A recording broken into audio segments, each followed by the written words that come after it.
Hey, welcome back to Dusting History. Got a great picture today. I always say that, don't I?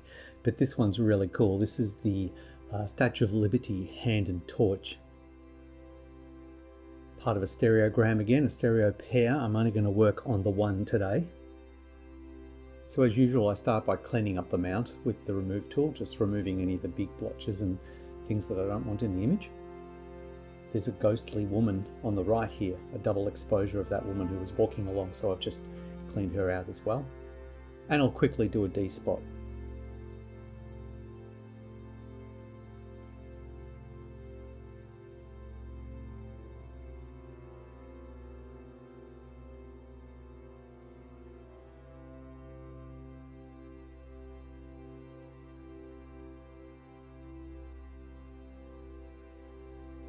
So here I am in Topaz Photo AI, just running a sharpen pass on it. I think it's doing a pretty good job.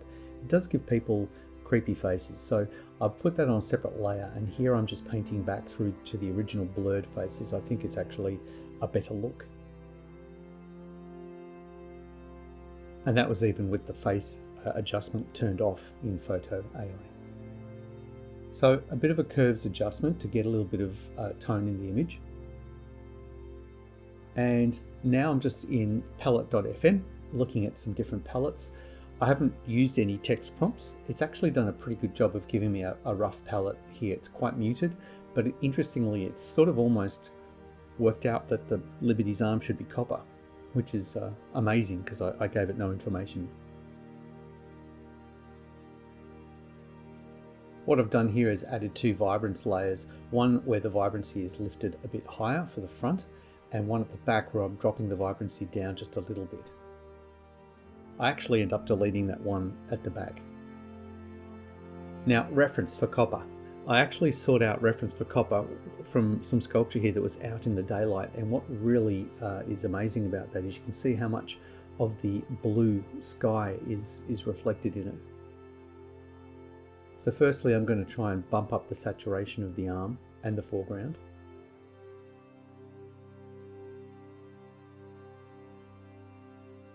And I'm just painting into the masks to feather that saturation level around a bit. You can see there in the mask what I've got, like a little bit of saturation on the arm and much more saturation in the foreground. Again, using select subject, I'm selecting just the torch itself, and I'm going to do a bit of a hue saturation adjust.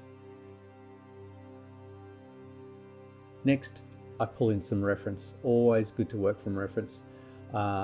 This picture of a park has similar kind of color values to the ones I'm looking to use. So I've used it to sort of indicate the color of the sky, and then I'm selecting that blue from the sky and using that same color to populate all the shadows. I'm sure you've noticed yourself that quite often shadows have a blue cast, and reflecting the same blue that's in the sky is a really good way to go. I haven't made it super saturated, but it does have that echo of that blue in there. Next, I'm going to kind of green up the grass and the path, and what I end up doing is making a selection from that actual park image, because it's got these tiny little white daisies, and actually use that and stamp it down here and there. I'm currently selecting some of the distant tree colors and just sort of blocking in color values. It's nice to have that park picture because it does have the trees in the distance and the trees in the foreground, and they give you a really good reference for the kind of density of color you're looking for. So here I'm actually clipping parts of the park out that I said I was going to do, and I'm just going to paint through little bits and pieces here and there, because I quite like the variation of greens in that, and I don't mind those tiny little white flowers either. So grabbing a bit from the distance, trying to ignore the person on the deck chair, I'm going to put a little bit of that back there as well. Now I'll probably end up sliding the transparency or the opacity of that layer down a bit, so it's not quite as opaque.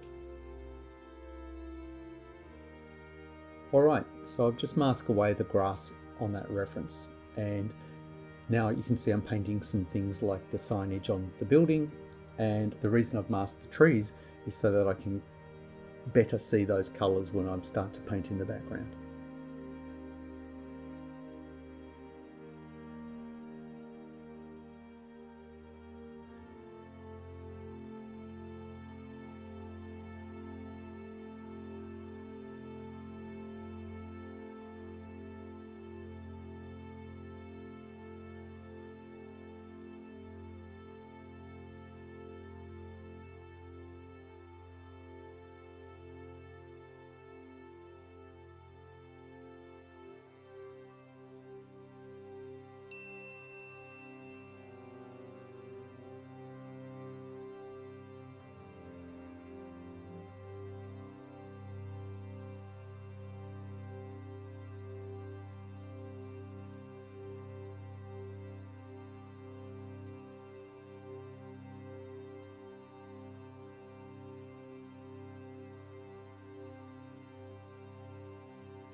It's a bit hard to know what these bushes and trees should be colour value wise, but at least taking some of that blue from the lake and putting a consistent green into them and giving them variation from each other certainly helps.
Okay, so by now I've got a little bit too much saturation in some of those distant trees, so I've been painting away trying to sample things from that park picture, trying to find the trees that aren't too fluorescent in tone and just indicating that kind of variation in color. I like some of those browns and some of those limier greens, and I'm trying to sort of put that patina or that mix of colors back into that hazy background of my image.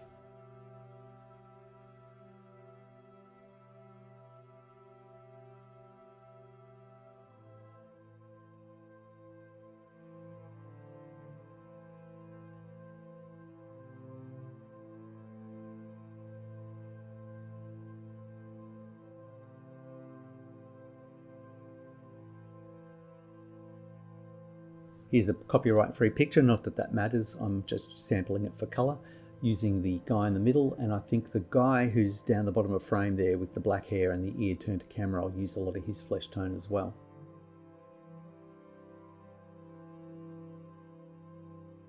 The gentlemen in the photograph look particularly black and white, but you'll see as soon as I start to sample some flesh tone and put that in, then they really jump to life.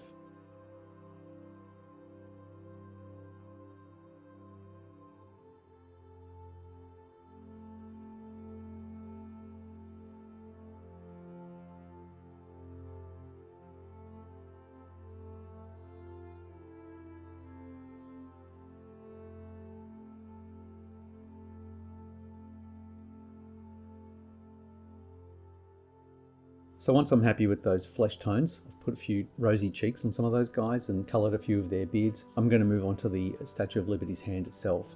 The interesting thing about this copper sculpture is noticing how much blue is there. I specifically, as I said earlier, found a sculpture outside, and you can see that the sky dome and reflections play a huge role. It's not just a single colour, and even on the side that's not facing the sky, there's a huge range of colour and tone there.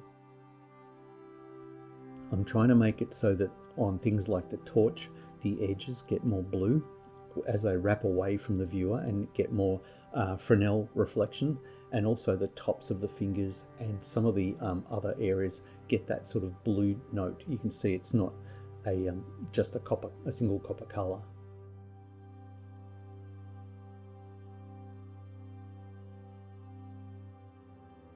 Now it is interesting that Pallet FM put some sort of green patina on there, some oxidization, but this sculpture was too new for that at this point in time. You can see there I've just really indicated blue on the bottom of the top of the torch there around the edges where it wraps around into the sky.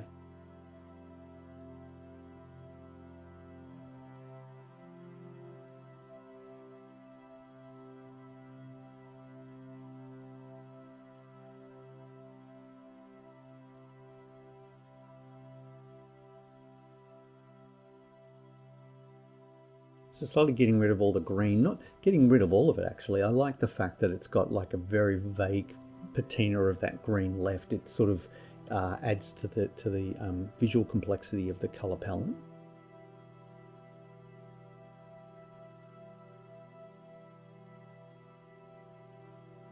You can see there the purpley blues on the edge of the torch.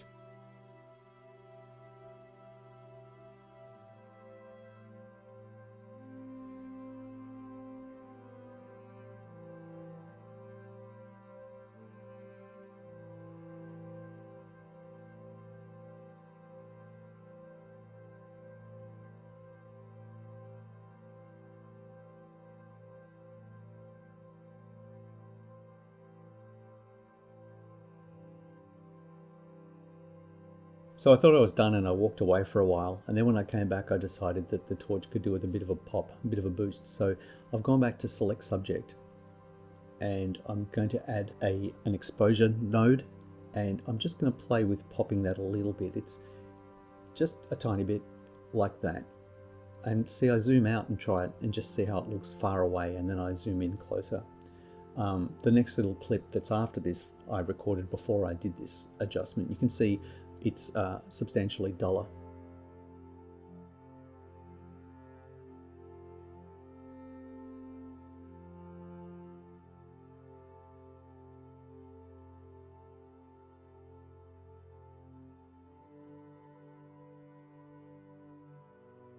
So that's another one done. I hope that gave you some insight into my colour process and how I work and how I use AI as a basis, but then go to town painting on top.